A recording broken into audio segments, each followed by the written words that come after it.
64वां दिन पाक कलाम में से पढ़ेंगे इमसाल की किताब, उसका 6ठा बाब 20वीं आयत से लेकर 29वीं आयत तक।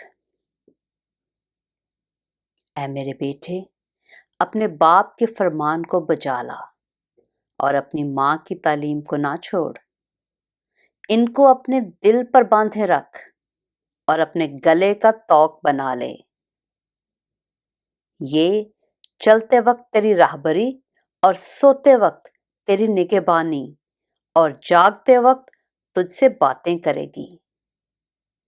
क्योंकि फरमान चराग है और तालीम नूर, और तरबियत की मलामत हयात की राह है, ताकि तुझको बुरी औरत से बचाए, यानी बेगाना औरत की जुबान की चापलूसी से। तू अपने दिल में उसके हुस्न पर आशिक ना हो और वो तुझको अपनी पलकों से शिकार ना करे, क्योंकि छिनाल के सबब से आदमी टुकड़े का मोहताज हो जाता है और जानिया कीमती जान का शिकार करती है।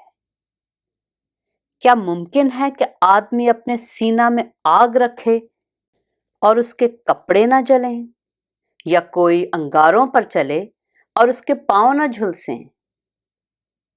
वो भी ऐसा है जो अपने पड़ोसी की बीवी के पास जाता है। जो कोई उसे छुए बेसजा ना रहेगा। पाक कलाम के पढ़े और सुने जाने पर खुदावंद की बरकत हो।